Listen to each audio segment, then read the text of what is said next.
Good morning, beta. This is your 11th chapter, The Making of the National Movement from 1870 to 1947। यानी कि हमारे देश के अंदर जो राष्ट्रीय आंदोलन चले वो 1870 से लेकर 1947, यानी कि उन सारी ही चीज़ों का यहाँ पर जिक्र किया गया है। ये जितनी भी हमारे देश के अंदर मूवमेंट्स हुई, जो फ्रीडम आज हम इंजॉय कर रहे हैं, वो फ्रीडम हमें किस तरह से मिली, उसके लिए क्या स्ट्रगल हुआ, वो सारी की सारी जो बातें हैं वो आप इस चैप्टर से रीड करेंगे। तो अगर हम फ्रंट पेज पर देख रहे हैं, आपको ये पिक्चर शो हो रही है, तो पिक्चर में है क्या, एक बार हम पिक्चर को देख लेते हैं। Police tear gas demonstrator during the quit India movement, यानी कि क्विट इंडिया मूवमेंट, यानी कि उस टाइम जो मूवमेंट चल रही थी, कौन सी मूवमेंट, भारत छोड़ो आंदोलन। उस टाइम जो ये पुलिस है, देखो ये सारी की सारी पब्लिक, और ये गैस तुम्हें नज़र आ रही है ना, ये गैस कौन सी गैस है, टीयर गैस। ये कब छोड़ी जाती है, जब बहुत ज़्यादा मॉब इकट्ठी हो जाती है उसको इधर उधर करने के लिए। तो ये क्या हो रहा है बेटा, ये क्या है, हमारी मूवमेंट, जो लोग हैं वो मूवमेंट कर रहे हैं, और जो सरकार है, जो गवर्नमेंट है, वो उनको चाहती है कि वो ये चीज़ें ना करे। तो उस टाइम क्या था, हमारे यहाँ पर जो ब्रिटिश गवर्नमेंट है उसका रूल चल रहा था।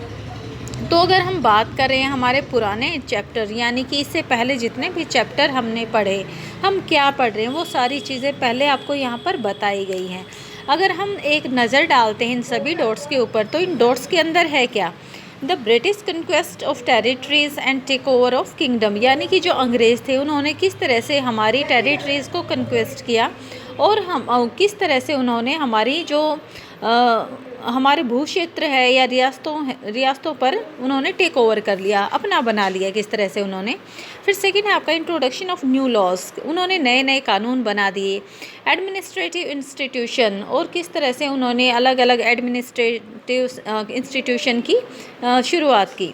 Changes in the life of peasant and tribal, और हमने ये भी पढ़ा कि जो पीजेंट थे या ट्राइबल थे उनकी लाइफ में किस तरह के चेंजेस आए। पीजेंट का अगर हम बेटे बात करें तो ब्रिटिशर्स ने क्या कर दिया था, हमारे यहाँ पर पीजेंट के ऊपर बहुत ज़्यादा टैक्स लगा दिए थे, तुमने पढ़ा भी था वो महालवाड़ी, परमानेंट सेटलमेंट, और वही रैयतवाड़ी, ये सारे के सारे। ट्राइबल में क्या हो गया था, ट्राइबल की अगर हम लाइफ को देखते हैं तो ट्राइबल अपनी लाइफ को स्पेंड करते फॉरेस्ट के अंदर। तो अंग्रेज़ों ने क्या किया, फॉरेस्ट के अंदर भी बहुत सारे लॉज लगा दिए थे, बहुत ज़्यादा परेशान किया ट्राइबल्स को भी, उन्हें अपने जंगलों को छोड़ना पड़ा था। अगर हम नेक्स्ट पॉइंट की ओर चलते हैं तो है educational changes in the 19th century. अब एजुकेशनल चेंजेस का भी आपने चैप्टर में पढ़ा था कि एजुकेशनल चेंजेस किस तरह से आए सोसाइटी के अंदर।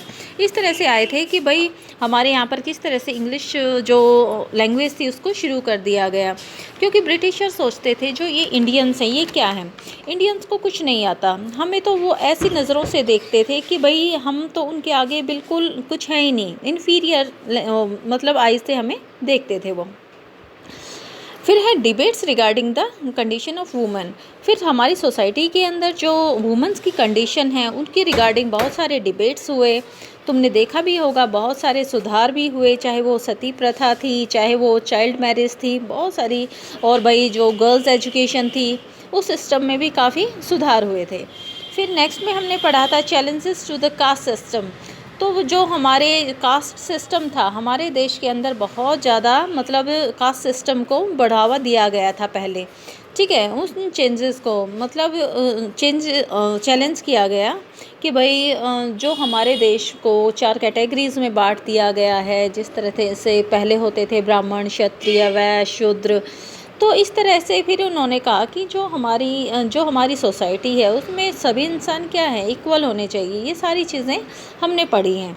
फिर society and religious reform, social और रिलीजियस रिफॉर्म, यानी कि सामाजिक और धार्मिक सुधारों के बारे में हमने पढ़ा कि सोसाइटी के अंदर क्या क्या सुधार किए गए।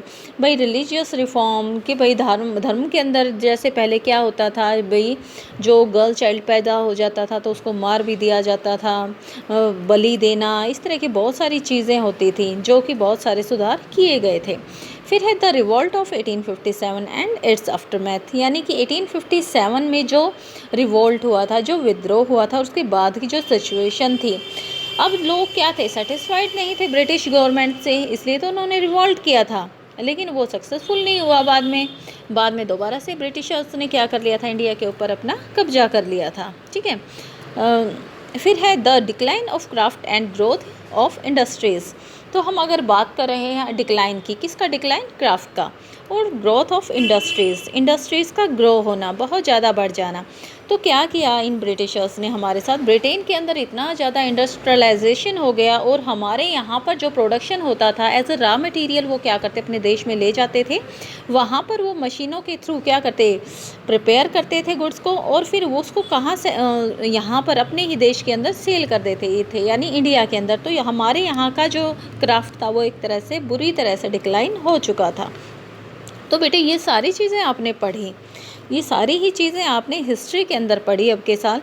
तो ये जो चीज़ें पढ़ी हैं, तो क्या आपको लगता है कि ये इतना सारा जो स्ट्रगल था, इतना सब कुछ होने के बाद लोग सेटिस्फाइड थे, यानी इंडियन, या नहीं थे? ठीक है, क्योंकि बेटा वो सेटिस्फाइड नहीं थे, क्योंकि ब्रिटिशर्स की जो एजुकेशन पॉलिसी थी, बहुत सारे लोग उससे खुश नहीं थे। उन्होंने जो सोसाइटी के अंदर चेंजेस किया, कुछ लोग उससे खुश नहीं थे। रिलीजियस चेंजेस किए, कुछ लोग उससे खुश नहीं थे। और बहुत सारे लोग जो उनका एडमिनिस्ट्रेटिव सिस्टम था उससे खुश नहीं थे। भाई पीजेंट की लाइफ को उन्होंने बहुत ज़्यादा पुअर कर दिया था, इससे भी लोगों के अंदर गुस्सा था। हमारे एक क्राफ्ट को डिक्लाइन कर दिया था, जिससे बहुत सारे जो पीपल थे वो अनएम्प्लॉयमेंट हो गए थे, बेरोज़गार हो गए थे, वो भी बहुत ज़्यादा परेशान थे। तो फिर बेटा ये धीरे धीरे प्रोसेस ऐसी लंबी होती चली गई कि लोग बहुत ज़्यादा परेशान हो गए। अब उन्होंने सोचा ये जो ब्रिटिशर्स हैं ये हमारे लिए तो है ही नहीं, ये इंडिया है, ये देश तो हमारा है, लेकिन जो ब्रिटिशर्स हैं ये हमारे देश के अंदर रहकर हमारे ऊपर क्या कर रहे हैं, हमारे ऊपर ही अपना रूल कर रहे हैं। तो अगर फिर इस तरह की जो भावना आ गई तो उसके पश्चात हुआ क्या? तो उसके बाद जो हुआ है, एक मेन हेडिंग लाइन पढ़ लेते हैं, द एमर्जेंस ऑफ नेशनलिज्म। जो नेशनलिज्म की भावना है, ठीक है, जो राष्ट्रवाद है उसका एमरजेंसी यानी कि उदय होना। तो अब यहाँ पर कंट्री के अंदर जो इंडिया है, जो हमारा देश है, तो यहाँ पर अब लोगों के मन में एक सवाल पैदा होने लगा, एक क्वेश्चन अराइज होने लगा कि what is the country of India and for home it is meant. यानी कि जो हमारा देश है इंडिया, ये किसका है, ये किसके लिए है? तो इसका मीन क्या था? The answer of the gradually emerged was India was the people of India. अगर इसका आंसर देखा गया तो आंसर के रूप में ये मिला तो कि जो इंडिया है, जो भारत है, वो किसका है? इंडियंस के लिए है। All the people irrespective of class, colour, caste, creed, language और जेंडर। यानी कि यहाँ पर रहने वाले जितने भी पीपल हैं, चाहे वो किसी भी क्लास के हैं, कलर के हैं, भाई किसी भी क्रीड के हैं, और भाई लैंग्वेज कोई भी बोल रहे हैं, कोई भी जेंडर होता है। यानी कि उस टाइम बताया गया कि भाई जितने भी हमारे देश के अंदर जो लोग रह रहे हैं, चाहे वो किसी भी रंग, जाति, पंथ, भाषा, जेंडर वाले हैं, ये सभी लोगों का घर है ये इंडिया, इंडियंस का। ठीक है, ये नहीं है कि कुछ पर्टिकुलर जो कास्ट है उन्हीं के लिए इंडिया है, नो, ये it is for all of them. तो ये उन सब के लिए था। And the country it's resources, और कहा गया कि इसके ये जो हमारा देश है उसके रिसोर्सेज हैं and system were mint for all of them. यानी कि इसके जितने रिसोर्सेज हैं ये सारी चीज़ें भी किसके लिए हैं? इंडियंस के लिए ही हैं। ये सारी जो व्यवस्थाएं हैं, जो यहाँ पर जो संसाधन हैं, वो सारे भी किसके लिए हैं? इंडियंस के लिए ही हैं। फिर आगे उन्होंने बताया, with the answer come to awareness that the British were exercising control over the resources of India and lives of its people, and until this control was ended, India could not be for Indians. तो उसमें अब लोगों ने ये चीज़ें देखना शुरू किया, फील करना शुरू किया कि भाई ये जो ब्रिटिशर्स हैं ये क्या करें हमारे रिसोर्सेज का, और हम जो इंडियंस हैं, जो यहाँ के पीपल हैं, उनकी लाइफ के ऊपर ज़बरदस्ती कब्जा जमाए हुए हैं, और उनका जो ये कंट्रोल है वो ख़त्म नहीं होगा अगर हम स्ट्रगल नहीं करेंगे। तो अब इसके बाद जो लोगों के अंदर अवेयरनेस बढ़ती चली गई, ठीक है, this consciousness began to be clearly stated by the political association formed after 1850.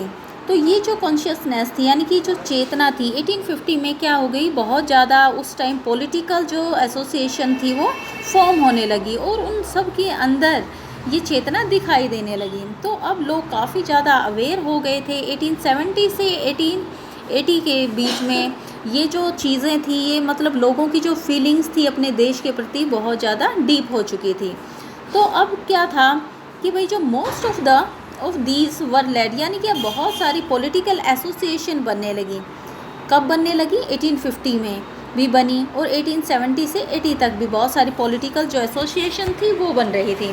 तो ये जो पॉलिटिकल एसोसिएशन बन रही थी, इनको लेड कौन कर रहा था, यानी कि इनका नेता कौन बना हुआ था? तो इसको हम एक बार देख लेते हैं। Most of these were led by English educated professionals such as a lawyer, यानी कि जो इंग्लिश एजुकेटेड प्रोफेशनल थे, यानी कि जिनको पूरी नॉलेज थी और जैसे एक तरह से लॉयर थे, वो सब लोग इन एसोसिएशनों को क्या कर रहे थे? लीड कर रहे थे, यानी कि वो नेतृत्व कर रहे थे इनका।